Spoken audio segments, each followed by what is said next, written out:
Hi hello welcome to post 360. నేను మీ మురళీ రాపల్లి. మనందరికీ తెలుసు బాలీవుడ్ యాక్టర్, అదేవిధంగా తెలుగులో కూడా మంచి మూవీస్లో నటించారు సైఫ్ అలీ ఖాన్ గారు. సైఫ్ అలీ ఖాన్ గారు ఇప్పుడు జూనియర్ ఎన్టీఆర్తో పోటాపోటీగా నటించడం జరిగింది తెలుగులో కూడా.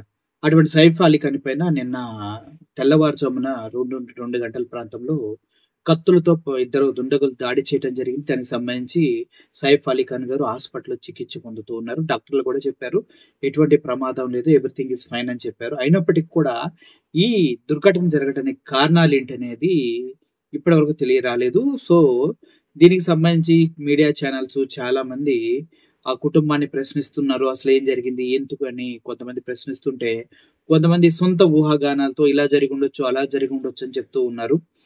ఓవరాల్‌గా ఇప్పుడు కరీనా కపూర్ ఖాన్ ఎవరైతే సైఫ్ అలీ ఖాన్ వారి మిసెస్ ఉన్నారో, తను మీడియాకి ట్విట్టర్ వేదికగా ఒక పోస్ట్ చేయడం జరిగింది.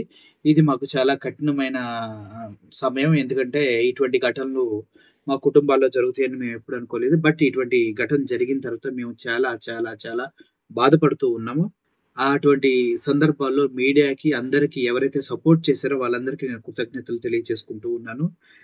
మీరు సంయమనం పాటించండి. ఊహాజనితమైన కథనాలు ఏమి రాయకండి. ఏం జరిగిందనేది మేము కూడా క్లియర్‌గా తెలుసుకునే ప్రయత్నం అయితే చేస్తున్నాం. వెరీ సూన్ మీ ముందుకొచ్చి ఏం జరిగింది? ఎలా జరిగింది? దీనికి కారకులు ఎవరనేది మేమే ప్రకటిస్తామంటూ ఆవిడ ఒక పోస్ట్ పెట్టడం జరిగింది. అంతేకాదు సైఫ్ అలీ ఖాన్ ఎవరైతే హత్యతో దారుణంగా పొడిచాడో ఆ వ్యక్తి పోలీసులకి సీసీటీవీ ఫుటేజ్ ఆధారంగా ఆయన ఫొటోస్ కూడా మీడియాకి రిలీజ్ చేయడం జరిగింది. సో, దొరికిన తర్వాత కూడా తను ఎందుకు చేశాడు, దానికి సంబంధించిన నిజాలు ఏంటి అనేది బయటకు రాలేదు.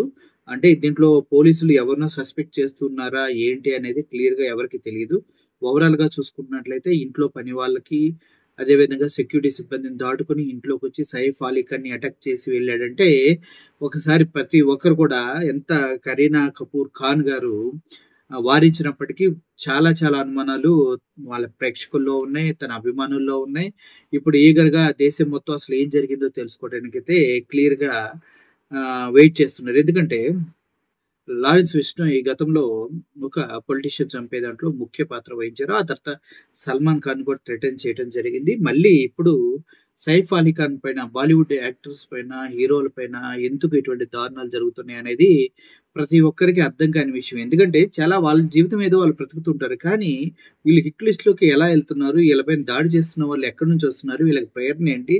అంత సెక్యూరిటీని దాటుకొని పైన టాప్ ఫ్లోర్‌కి వెళ్ళి కరెక్ట్‌గా సైఫ్ అలీ ఖాన్ గారి ఇంట్లోనే దొంగతనానికి వెళ్ళి మళ్ళీ పెద్ద బ్యాగేసుకొనెళ్ళి ఏదో ఎదురొచ్చి అడిగారనేసి తన పైన కత్తితో దాడి చేసి, అది కూడా 6 దారుణమైన పోట్లు పొడిచారంటే, ఫిట్‌నెస్ ఉన్న వ్యక్తి అసలు ఈ బక్కోడు ఎలా పొడిచాడనేది నాకు ఇప్పటికీ అర్థం కావట్లేదు. ఎందుకంటే ఇలా ఉన్నాడు సైఫ్ అలీ ఖాన్ గారు, ఫిట్‌నెస్ ఉంటది, గట్టిగా దృఢంగా ఉంటారు.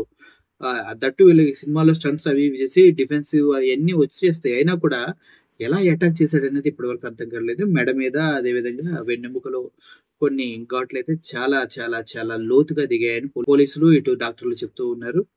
అయితే ఢిల్లీ ఎన్కౌంటర్ స్పెషలిస్ట్ దయానంద్ నాయక్ అక్కడికి వచ్చారు. దానిపైన కూడా అందరికీ డౌట్ వస్తుంది. ఈయన ఎందుకు వచ్చాడు? ఈయన ఎన్కౌంటర్ స్పెషలిస్ట్ కదా, సైఫ్ అలీ ఖాన్ దగ్గర ఎందుకు ఉంటున్నాడు అనేసి. సైఫ్ అలీ ఖాన్ అనే వ్యక్తికి దారుణమైనటువంటి అటెంప్ట్ జరగడం అనేది ఎవరు తట్టుకోలేకపోతున్నారు. ఓవరాల్‌గా కుటుంబానికి ప్రతి ఒక్కరు సానుభూతి తెలియజేస్తూ ఉన్నారు. ఇండియాలో ఉన్న చాలా మంది మీకు సపోర్ట్‌గా ఉన్నారు. కరీనా కపూర్ ఖాన్ గారు, మీరేం టెన్షన్ పడాల్సిన అవసరం లేదు.